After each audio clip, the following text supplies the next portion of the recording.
하나님의 말씀은 빌립보서 4장 4절에서 7절 말씀 봉독하겠습니다. 주 안에서 항상 기뻐하라. 내가 다시 말하노니 기뻐하라. 너희 관용을 모든 사람에게 알게 하라. 주께서 가까우시니라.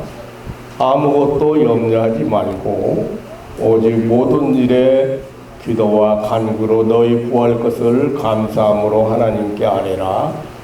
그리하면 모든 지각에 뛰어난 하나님의 평강이 그리스도 예수 안에서 너희 마음과 생각을 지키시리라. 아멘. 7절 말씀까지 대독해 드렸습니다.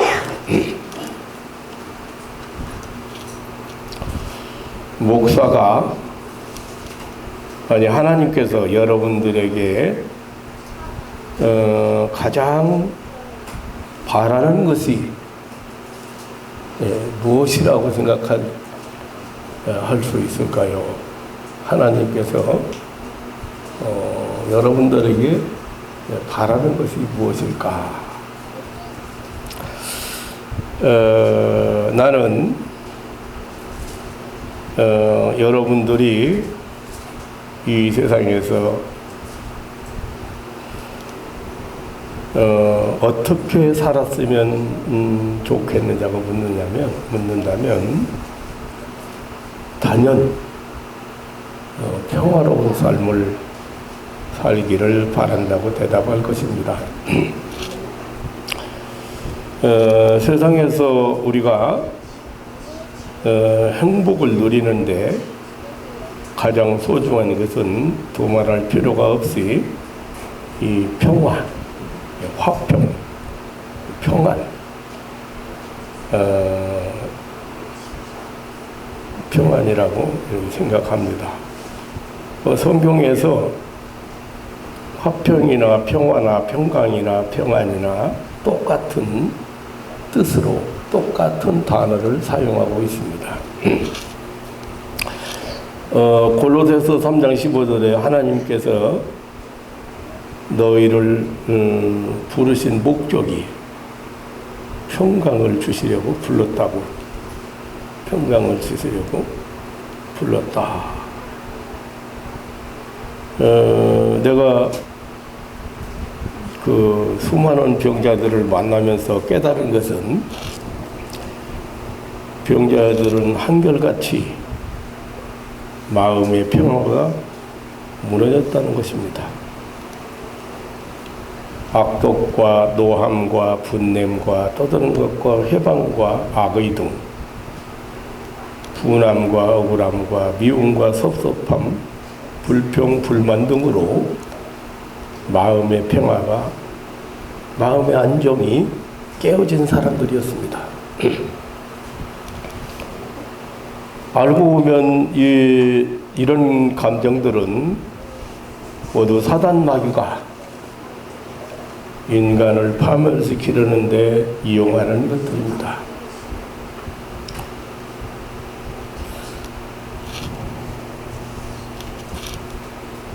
사랑하는 성도 여러분, 이 아침에도 하나님이 여러분들에게 주시려는 평화가 여러분들 마음속에 새롭게 임하는 시간 되시기를 주님의 이름으로 축원합니다.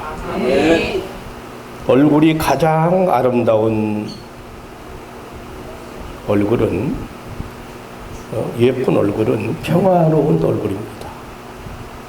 어린아이들이 얼굴이 모두 예쁘지요. 어린아이들. 그 이유가 마음속에 평화가 있기 때문입니다. 그 어린아이들은 절대 갈등하지 않습니다. 그 어린아이들은 절대 마음속에서 싸움이 일어나지 않습니다.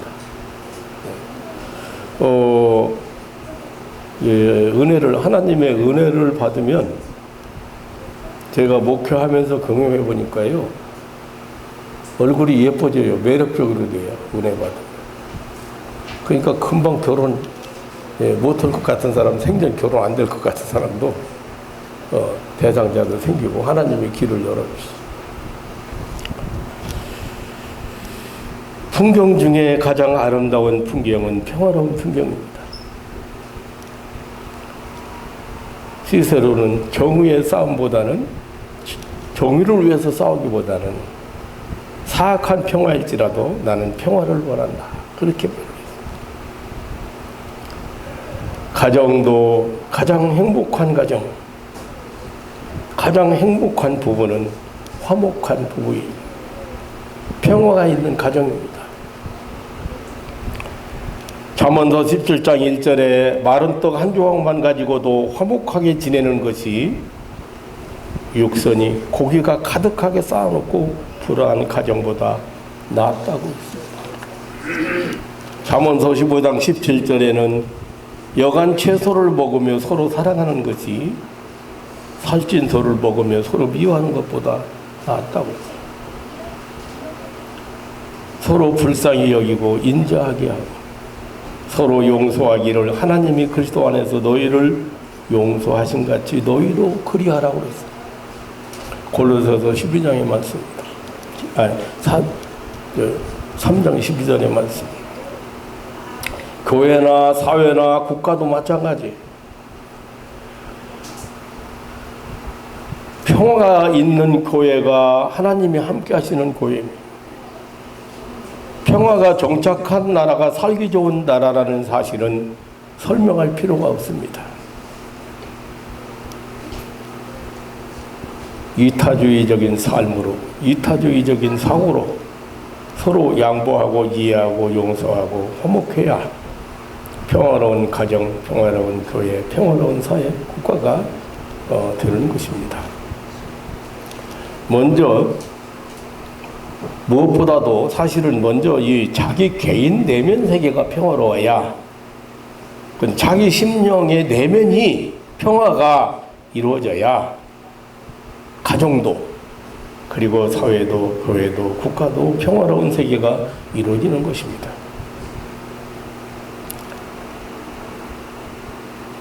나 한 사람의 책임이 참 대단히 중요합니다. 육신의 병이나 마음의 병을 앓고 있는 사람이 있으면 그 가정은 점점점 무너져 들어갑니다. 내가 아프면 다른 사람이 끼치는 영향이 얼마인지를 어떤 영향이 끼치는지를 잘 모르고 있습니다. 그렇기 때문에 나 한 사람이 굉장히 중요하다.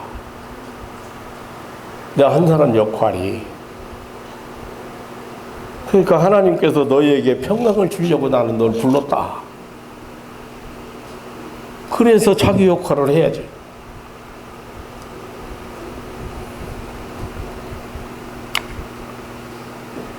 오늘 빌립보서 4장 4절로 7절 말씀은 누구나 좋아하고 암송하는 말씀입니다. 바로 평화를 누리는 삶을 말씀해주고 있습니다. 하나님께 부름받고 구원받은 하나님의 자녀들의 삶의 태도에 대해서 권면하고 있습니다. 이거를 조금 구분해 보면 자기 자신 문제, 자기 자신에 대해서, 그리고 이웃에 대해서, 그리고 하나님과 관계에 대해서 세 가지를 이 관계가 잘 이루어진 사람들이 평화로운 삶을 산다. 평안한 삶을 산다. 그런 말씀이 되겠습니다.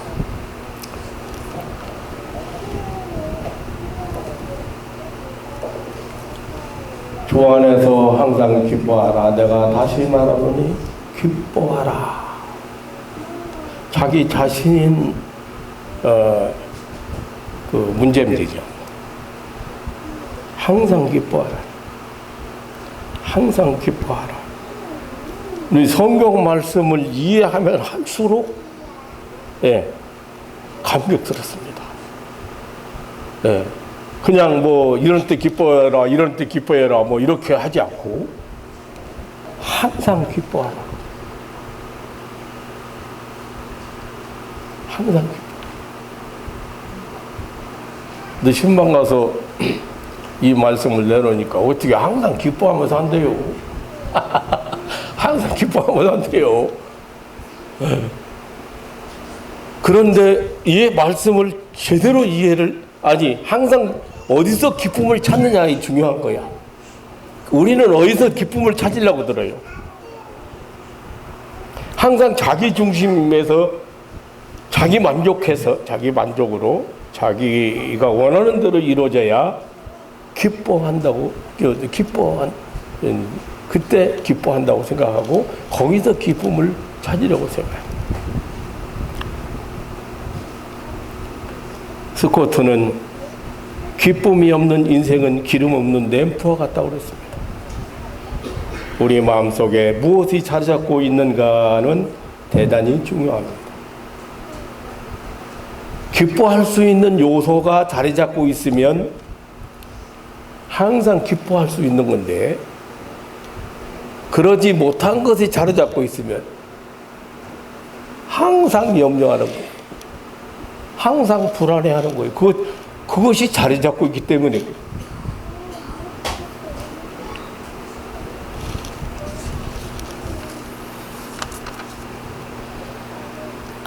사람들이 기쁨을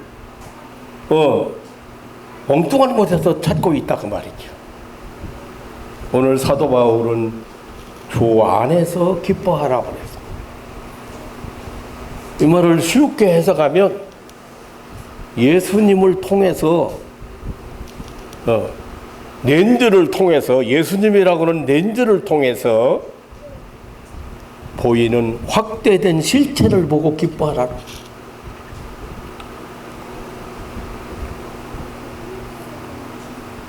은혜 안에서 기뻐하라는 것입니다. 예수님 안에서, 주 안에서 그 하나님께서 예수를 통해서 우리에게 베푸신 그 은혜 안에서 기뻐하라.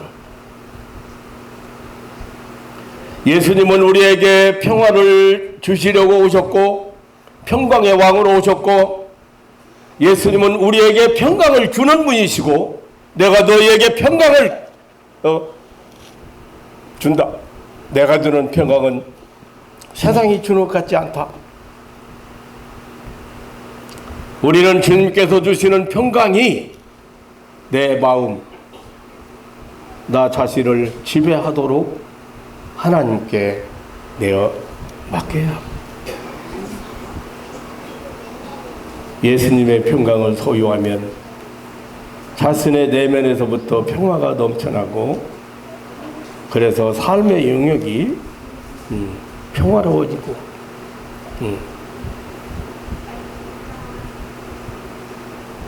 예수 안에서 구원, 예수 안에 뭐가 있어요? 구원이 있습니다. 예수 안에서 영생이 있습니다. 죄 용서가 있습니다. 예수 안에서 천국이 있습니다. 하늘나라의 영광이, 이 예수님을 통해서 이 하나님께서 우리에게 베푸신 은혜의 세계를 확대해서 볼 줄 아는 그런 믿음.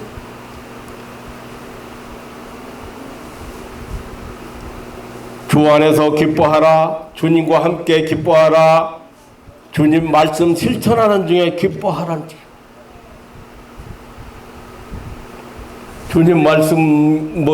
주님 말씀 한마디로 요약하면 사랑이지요, 사랑.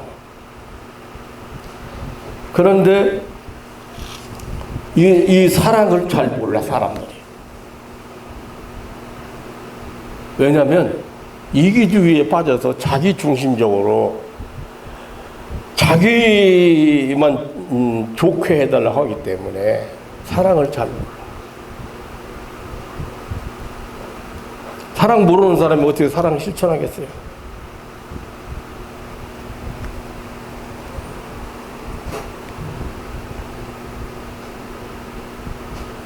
남을 위해서 무엇인가 했을 때, 희생할 때 기뻐할 수 있고, 우리가 항상 기뻐할 수 있는 것은 자기 중심적인 삶을 사는 사람에게는 있을 수가 없습니다. 우리가 항상 기뻐할 수 있는 것은 남에게 유익을 줄 때, 남을 위해서 무엇인가를 할 때 기뻐하게 되는 것입니다. 예수님은 항상 찾아오는 모든 사람에게 유익을 주시는 삶이었습니다. 그들의 모든 요구에 항상 충족시켰습니다. 어린 아이들이 찾아왔을 때 축복했습니다. 병든 사람에게 치유했습니다.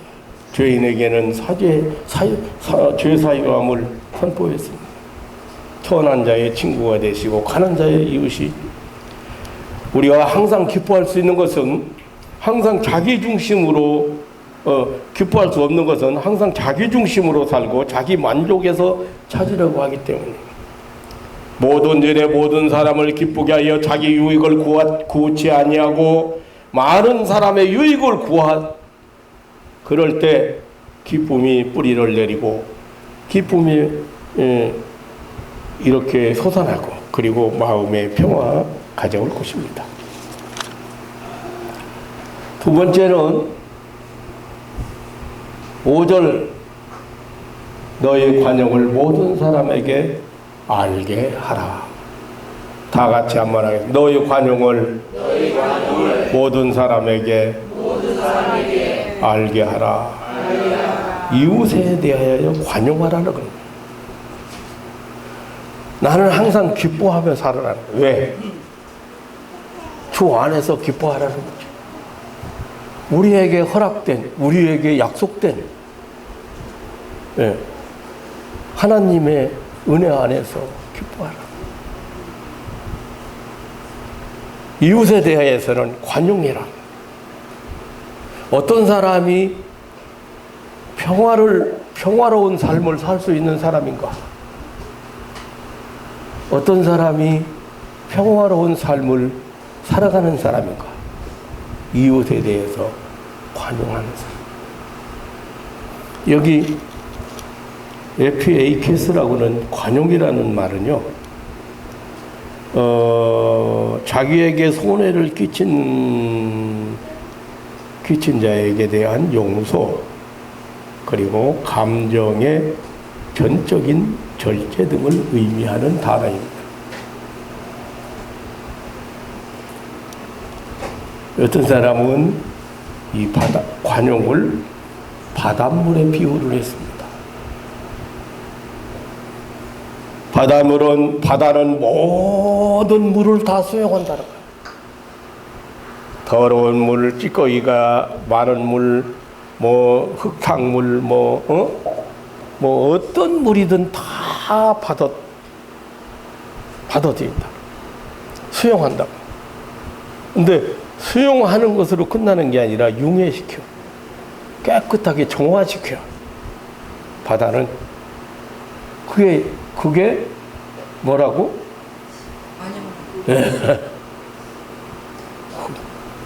그게 관용이라는 거예요. 근데 우리는 그거 못 받아들여.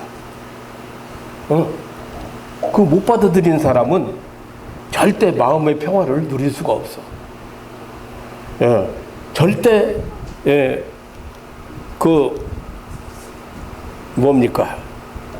이 원한이나 분노나 이런 것과 평화가 공존할 수가 없습니다. 그러니까 받아들여서 소화시켜버린 바닷물처럼 받아들여서 정화시켜버려야 되는데, 그 정화시키려면 어떻게 해야 돼요? 정화시키려면 내가 그 사람의 입장에 가봐야 돼.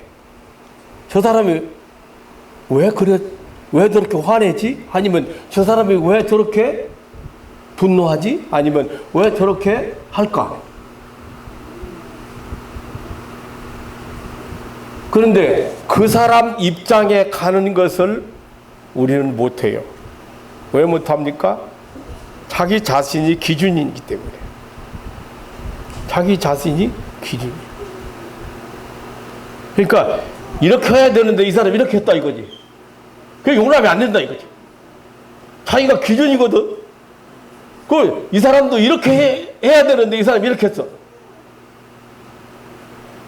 얼마나 관용할 수가 없습니까? 그래서 관용 안 돼요. 못 받아들여요. 그런데 이 사랑은, 하나님의 사랑은 이 관용할 수 있는 힘이 생겨요. 자, 지금 아기가, 엄마가 아기 사랑해요, 안 해요? 얼마만큼 사랑해요? 얼마만큼 사랑해?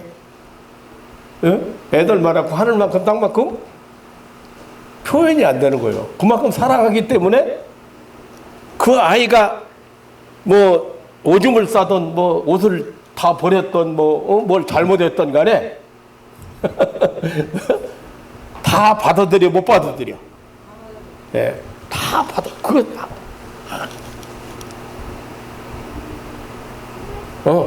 다 수용해.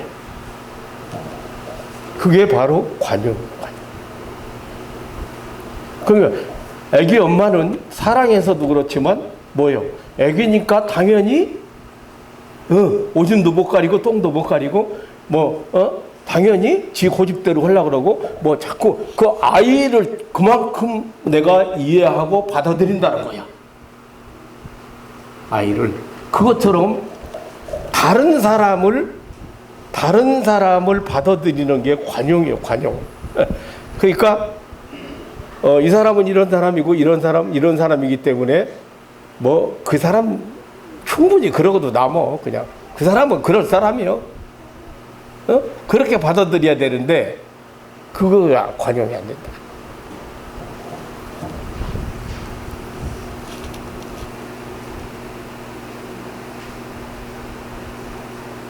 우리는 자신에 대해서는 굉장히 너그럽습니다.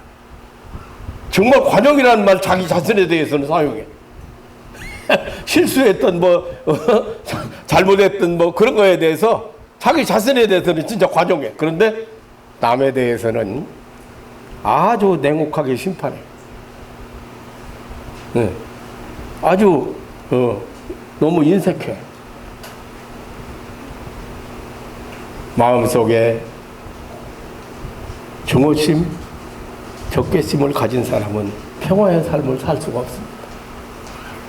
브라우닝은 용서는 좋은 일이다. 그러나 잊어버려주는 것은 더욱 좋은 일이다.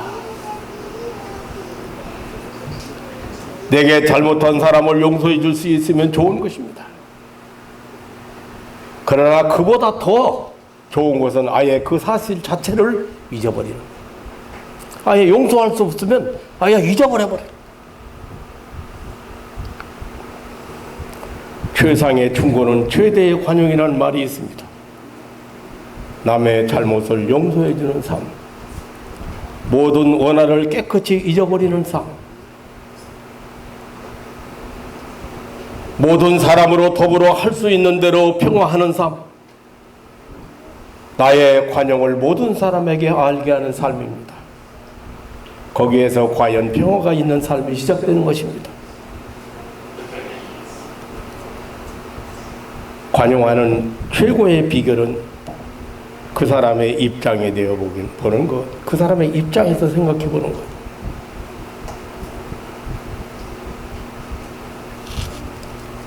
옛날에 어느 목사님 설교에서 나이 어린 처녀가 시집 왔어요. 밥을 할 줄 아나 뭘 할 줄 아는 게 반찬을 만들 줄 할 줄 아는 게 아니야. 음식을 짜게 만들어서 음식 짜니 어떻게 걱정하니까 남편이 하는 말이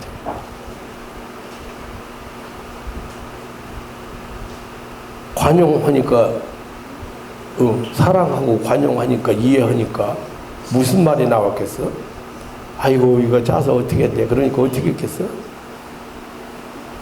우리 김지용 장로님 같은 분은 물 좀 더 마시지 뭐.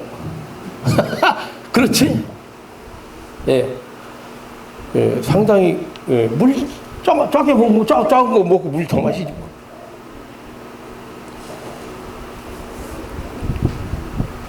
밥이 삼축밥에서 아이고 그러니 응? 웬만한 남편 같으면 수용하지 못하면 어떻게 해? 수용하지 못하면 그런데 이 남편은 아이고 한 번에 진밥도 먹고 된밥도 먹고 누룽지까지 골고루 먹게 됐네. 미안해서 어쩔 줄 모르는 아내에게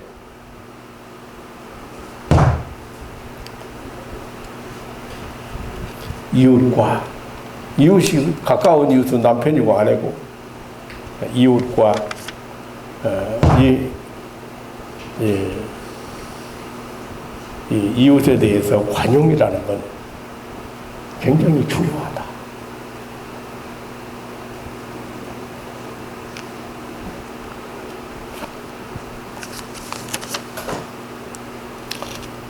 세상 살아가는데 자기 기준인 사람이 많습니다. 오죽하면 성경에 그렇게 써요. 네가 뭐야 하나님이요? 네가 재판관이요? 남의 잘못에 대해서 너무 가혹하게 판단한다고 말이에요. 남의 실수에 대해서, 남의 허물에 대해서. 그 말은 무슨 말이냐면 그 성경 말씀을 올바로 이해하려면 이렇게 이해하면 돼요. 그 인간은 그 정도밖에 안 돼야. 근데 그 정도밖에 안 되는 인간을 보고 자기가 세우는 기준에 맞추면 안 된다 그 말이에요. 그럼 수용이 안 되면 받아들일 수 없으면 미워할 수밖에 없는 거예요.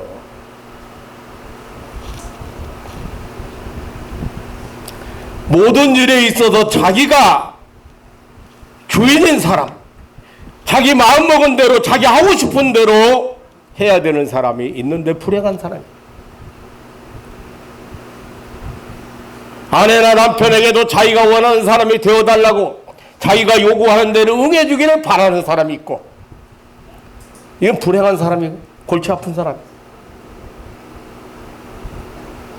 그 속에 평화가 깃들 수가 없습니다. 그 미련한 놈은 미련한 대로 이해를 하라 그 말이에요.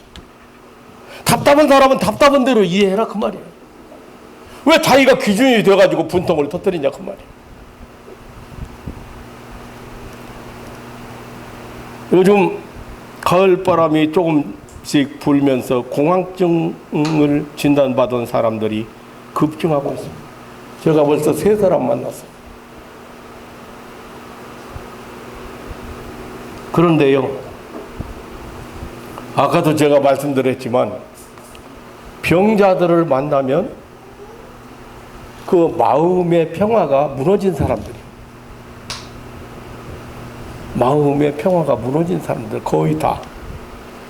근데 어떤 사람들이 무너져요? 이 공황증을요, 공황장애라고 그럽니다. 왜 장애라고 그러냐면, 여러분 잘 이해하셔야, 안 걸려야지. 걸리면 장애인 되는 거예요. 파란 짝 못 쓰는 사람 장애인이라고 그러지? 공황증 걸린 사람은 장애인이요. 이 사람 장애인. 그래서 공황장애요. 그러면 어떻게 해야 돼? 평생 어떻게 살아? 공황증 환자로 살아가는 거예요. 그래서 공황장애라고 그래. 저기 이만큼 두꺼운 거 내가 한 걸 갖다 좀 다 살펴봤어. 안 났으니까 공황장애라고 그러는 거예요. 그 약이라는 게 그냥 신경 안정제에다가 수면제 줘가지고 조금 도움 주는데 도움 안 되는 사람 많어. 무기력증 생기지요. 힘이 쫙 빠져있지요. 가슴이 답답하지요. 열이 팍팍 오르지요. 뭐 여러 가지 몸에 변화가 생긴 거예요. 그래서 이 공황증 환자를 만나면서 내가 옛날 같으면 막 상당히 뭐라고 해가면서 뭐라고 야단치고 회슬러지 모르지만 지금 야단 안 치. 여사람. 그래서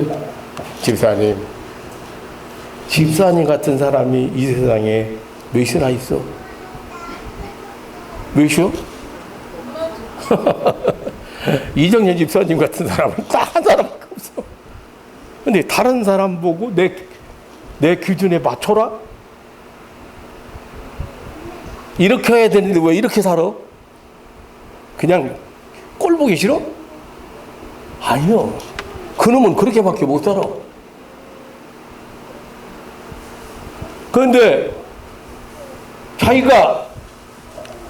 자기는 완벽증 때문에 그랬다고 그렇게 말하는데 그 완벽증이 아니요.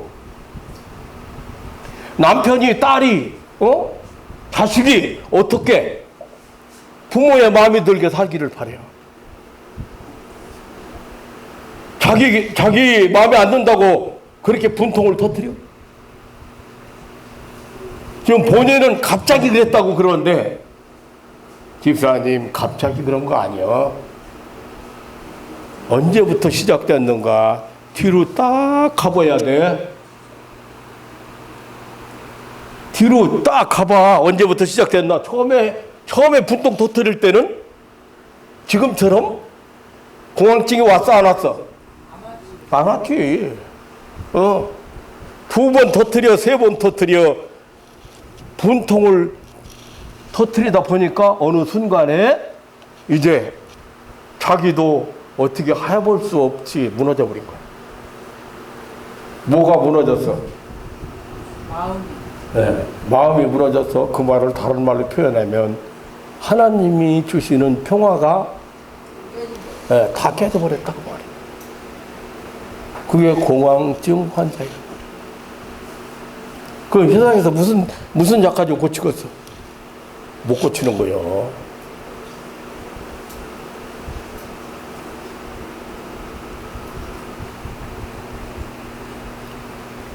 어떻게 다른 사람이 자기 마음에 들게 하기를 바라냐고.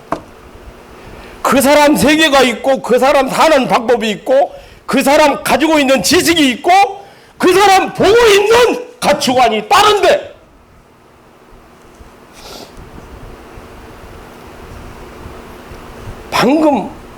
금방 화를 낼 수 있지만 빨리 생각을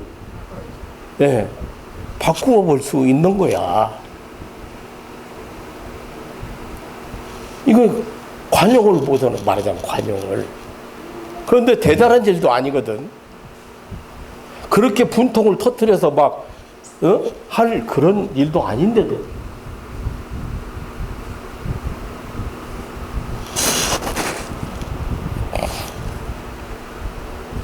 이 마음의 평화가 무너진 사람들이 불행합니다. 하나님의 은혜가 아니고는요, 회복이 어려워요. 그래서 공황장애로 살아가야 돼요.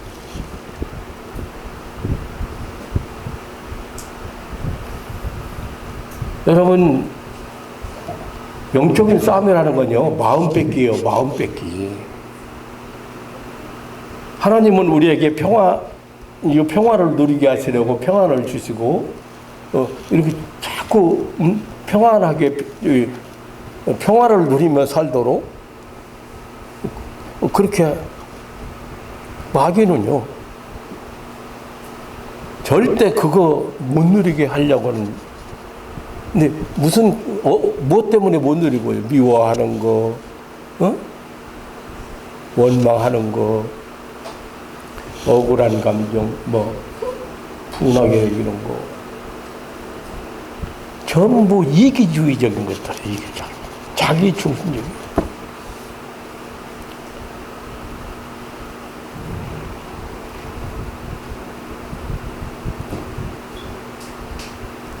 다른 사람의 세계를 인정하고 다른 사람의 가치 기준도 그 사람 그 가치 기준이 그거밖에 없어. 여러분 어린 아기한테 나이 몇 살 안 먹은 아기한테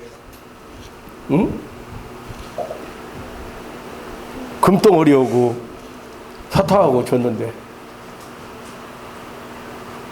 여러분 어린애가 사탕 가져간다 해서 여러분 뭐라고 할 것 같아요? 저런 못난 놈, 아이고 이 자식아 금덩어리 가져가지 그게 뭐야 이 자식아 이렇게 할 사람 어디 있어? 없어. 왜? 그 아이를 이해하기 때문에 관용한 아이를 이해하기 때문에 아이 세계를 이해하기 때문에 저는 아직 금이 뭔지 모른다.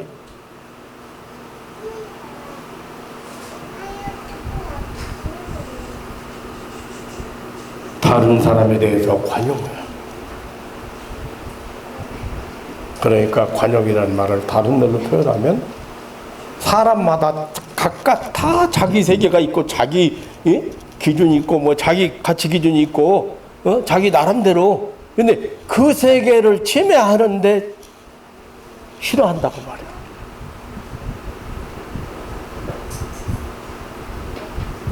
말이야. 저는 지금 유치원 애들하고도 얼마든지 놀아요. 그런데 못 노는 사람들이 있어요. 못 노는 사람들은요, 진짜 아주 세상적으로 지혜로운 사람들, 내보다 다리가 높은 사람들, 말이 안 통해. 내가 무슨 말인지 못 알아들어. 딴 세계를 살아가기 때문에.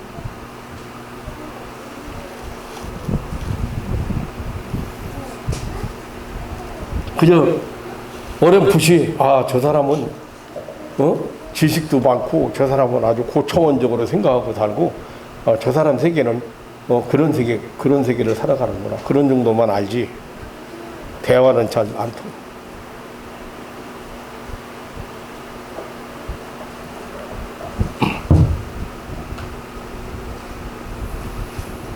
사랑하는 성도 여러분, 왜 이렇게 공황증 환자가 많이 생길까요? 내가 만난 사람만 세 사람이라고 하면 내가 만나는 그 테두리가 공황증 환자 세 사람이라면 그 밖에 얼마나 많은 사람이 지금 공황증을 앓고 있어. 신문에 한번 낼까 아니면 방송에 한번 올릴까 공황증 환자 보기만 하시라고. 내가 아주 책임 보장하고 무료로 내가 그런 것처럼 뭐 하나님이 고친다고 하면 더 안 와. 너 초능력자라고 나한테 오면 된다고 그래야지. 초능력자가 어디가 있어 초능력자가.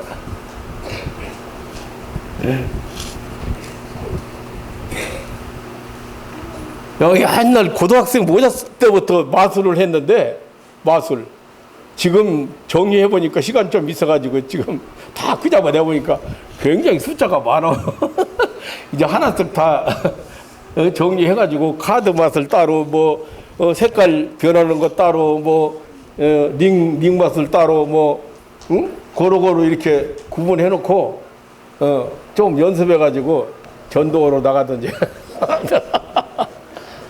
사람 모아들 거 아니에요? 마술한다고 하면 사람들 모아서 초능력이 아니요. 막 옛날에 유리겔라 이거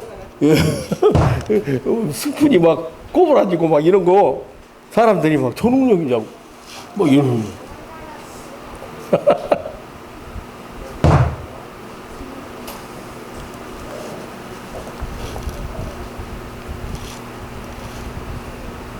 초능력자가 어디가 있어? 초능력자. 절대하신 하나님의 약속을 붙들 때.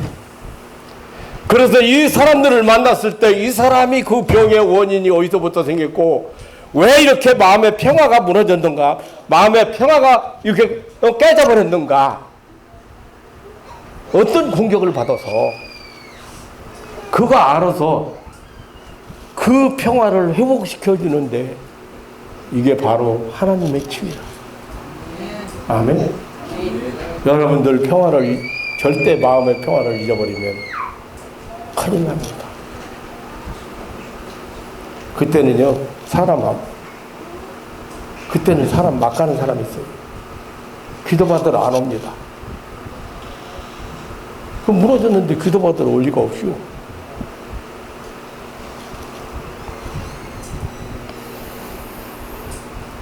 마지막으로 하나님과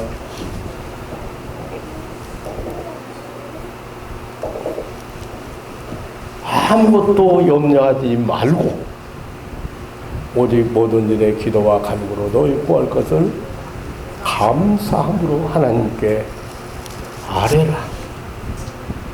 여기 아무것도 염려하지 말라고 그래요. 베드로 사도는 베드로전서 5장 7절에서 모든 염려를 주께 맡겨버리라. 이는 너희를 권고하신다, 도와주신다 하나님이. 염려는 맡겨야 되는 하나님 맡겨. 이건 아무것도 염려하지 말라. 부정적인 하지 말라는 이 말씀은 무슨 의미냐면 하나님의 약속에 대해서 불신행위. 이 염려라는 말을 메림나라고는 원어에서 보니까 이 근본적으로 하나님의 보호와 인도에 대한 의심, 신뢰의 결핍, 메림나.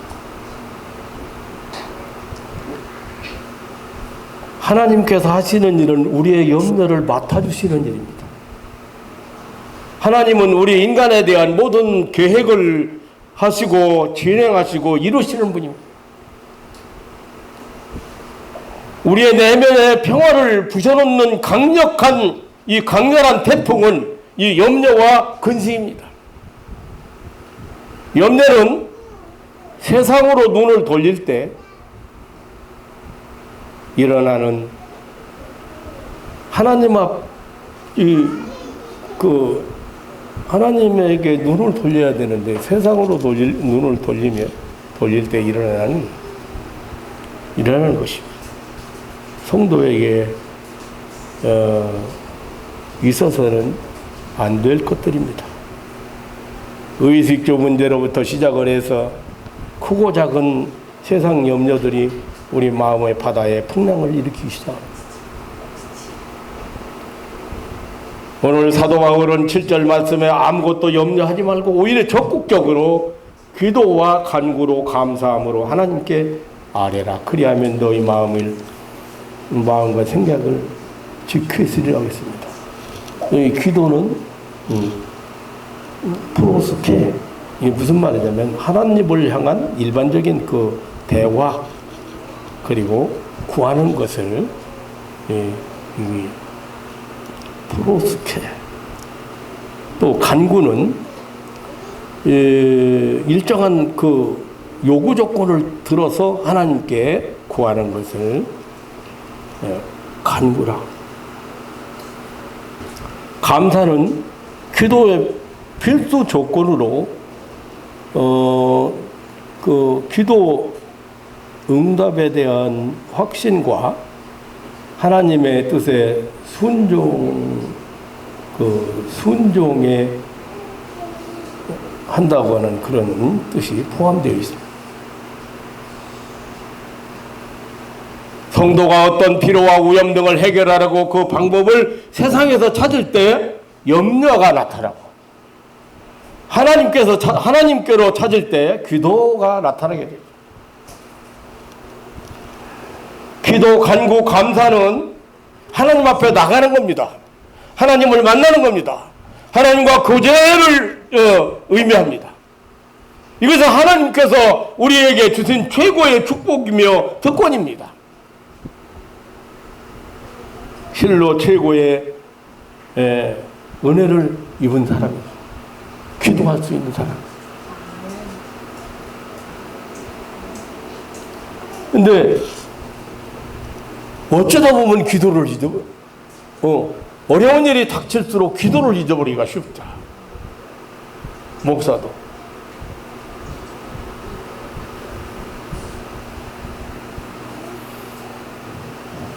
나쁜 사람과, 다시 말하면 악한 사람이나 사기꾼과 사귀거나 만나거나 친한 사람은 불행한 사람.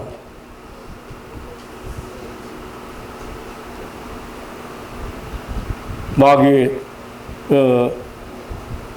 종로로 타는 사람, 사람을 용서하지 못하고 미워하고 이해하지 못하고 못마땅하게 생각하고 이런 사람들, 마귀 종로로 타는 사람, 우상 숭배하는 사람들, 이런 사람, 마귀, 사단 마귀와 가까워 있는 사람들, 이런 사람들은 불행한 사람들. 창조주 하나님, 전능하신 하나님, 선하신 하나님 앞에 나아가고 하나님과 깊은 교제를 갖는 그런 사람에게는 하나님이 주시는 평화가 넘치는 삶을 살게 되는 것입니다. 우리는 하나님의 전능하심과 지극히 선하심과 진실하심을 믿기 때문에 우리 문제를 내어놓은 일, 맡기는 일에 주저할 이유가 없습니다. 우리 영혼의 아버지 되시기 때문에 나를 위해서 최상의 응답을 주시는 분인 것을 믿으시기를 축원합니다. 사랑하는 성도 여러분, 가장 행복한 삶은 내 안에 평화가 넘치는 삶입니다. 여러분 심령에 평화가 항상 자리 잡고 그리고 넘치시기를 주님의 이름으로 축원합니다. 그래서 주 안에서 기뻐하시고 주님 말씀 따라 산다 그 말이죠. 주와 함께 기뻐한다 그 말이죠. 주 안에서 기뻐하고 나의 관용을 모든 사람이 알게 할 수 있는 이타적인 삶을 살고, 또한 염려되는 모든 일을 하나님께 일임, 아무것도 염려하지 않도록 자신을 비운 그때에 모든 지각에 뛰어난 하나님의 평강이 사람이 이해할 수 있는 이상의 평강, 사람의 힘으로는 도저히 경험할 수 없는 그러한 그 평강, 전적인 하나님의 그 은혜로 주어지는 그런 하나님의 선물인 그런 평강, 그런 평강이 우리의 마음의 문 앞에서, 우리의 생각의 문 앞에서 보초를 서서 절대로 우리 평화를 도둑질해가지 못하게 하신다고 하는 그런 하나님의 약속의 말씀입니다. 사랑하는 성도 여러분, 목사도 그렇지만 하나님이 바라시는 것이 목사가 바라는 거예요. 여러분들이 여러 가지 여러분들에게 다른 어떤 기대보다, 물론 다른 기대도 있었어요. 여러분 역할을 제대로, 여러분이 한 사람 한 사람 자기 역할을 잘하기를 바라는 그런 기대도 물론 있을 수 있습니다만은, 무엇보다 여러분들 마음속에 평화가 항상 차고 넘쳐서 여러분들의 삶이 행복한 삶이 되시기를 주님의 이름으로 축원합니다. 그게 여러분들 앞에 설교하는 목사의 진정한 소원. 그래서 여러분들이 와서 앉아있으면 얼굴을 이렇게 돌아오면서 마음속에 근심 걱정이 가지고 온 사람, 마음속에 속상한 일, 분한 일, 억울한 일만 가지고 온 사람, 염려로 가득 채운 사람이 있어요. 생각을 바꿔야 돼요. 생각을 바꿔야 돼요. 어떤 어머니가요, 아들 둘 뒀는데, 아들 둘. 하나는 집신 장사고, 하나는 우산 장사고. 근심 걱정이 떠날 날이 없어. 날이 좋은 때는 우산 장사 하는 아들 우산 장사 못해서 어떻게 해요? 비가 오는 때는 집진 아들이, 비가 오고 달이 안 좋을 때는 집진 장사 아들이 집진 어떻게 팔아보고. 그래서 자나깨나 염려야. 자나깨나 근심이야. 염려, 근심 거의 비슷한 얘기 같은데, 근심은 생각이나 마음이 아주 아주 갈래갈래 찢어지는 거예요. 예. 그러니까 하나가 안 되는 거예요.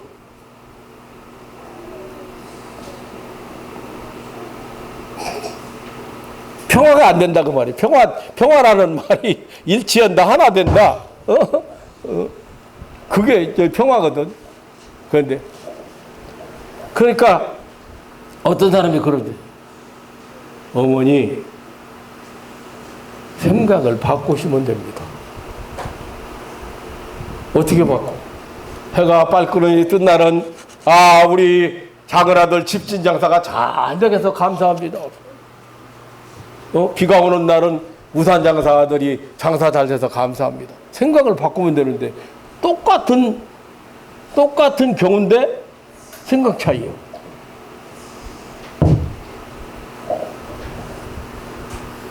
사랑하는 성도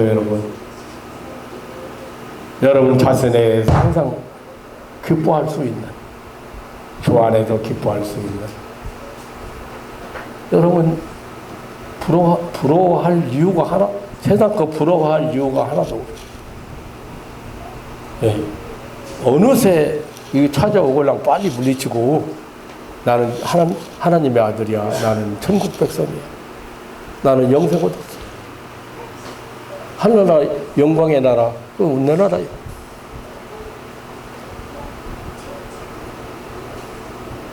그래서 기쁨을 늘 회복하시고, 그리고 다른 사람에 대해서 관용. 저 사람 인생은 그러고, 저 사람 지식은, 저 사람 삶의 방법은, 저 사람 생각은 거기밖에 못 미치는 걸 어떻게 할 거예요? 하나님도 못 바꾸는데 누가 바꿔? 응. 언제가 한번 고꾸라지에 정신 차리고, 마음 좀 돌이키지. 마음 좀 돌이켜. 그래서 남에 대해서 관용하고, 하나님과의 관계가 참 중요합니다. 하나님 약속을 못 믿으면 맨날 염려하고 불안해요. 신뢰, 결핍, 하나님 신뢰. 하나님을 바로 알고, 하나님은 우리의 염려를 맡아주시는. 그래서 하나님 앞에 내어놓고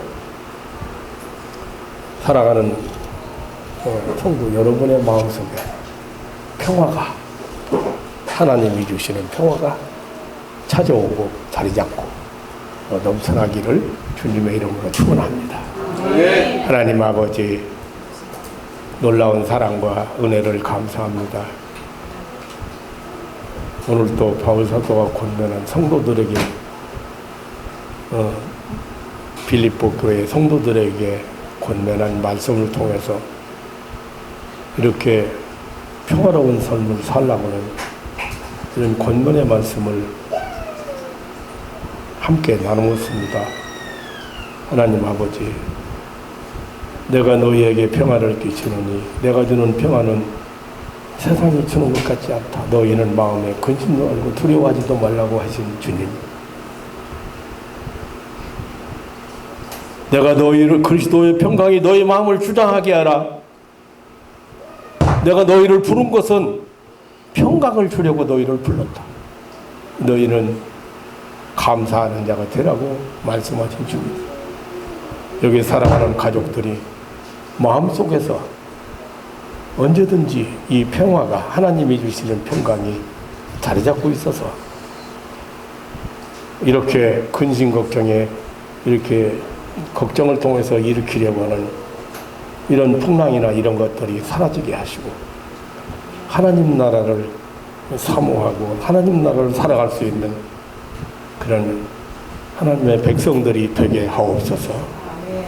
이 아침에도 주님 앞에 나왔지만은 무엇을 먹을까, 무엇을 마실까, 자녀를 어떻게 키울까, 어떻게 가르칠까, 이 세상을 어떻게 살까, 어떻게 성공할까, 여러 가지 근심 걱정으로 가슴을 채우고 있는 그런 가족이, 그런 식구가 있다고 하면 어린아이 마음으로 돌아가서 다 비워놓고 하나님의 은혜를 사모하고 하나님의 약속을 붙들고, 그리고 그 평화의 나라를 살아갈 수 있는 그런 축복으로 허락하여 주옵소서. 자비로우신 아버지 하나님, 이 믿음의 식구들이 주님 주시는 평화가 차고 넘쳐서 저들 삶의 영역이 늘 평화롭고 화목하고 행복한 삶이 되도록 축복하여 주옵소서. 감사하오며 우리에게 평화를 주시는 예수님의 이름으로 기도하옵나이다. 아멘.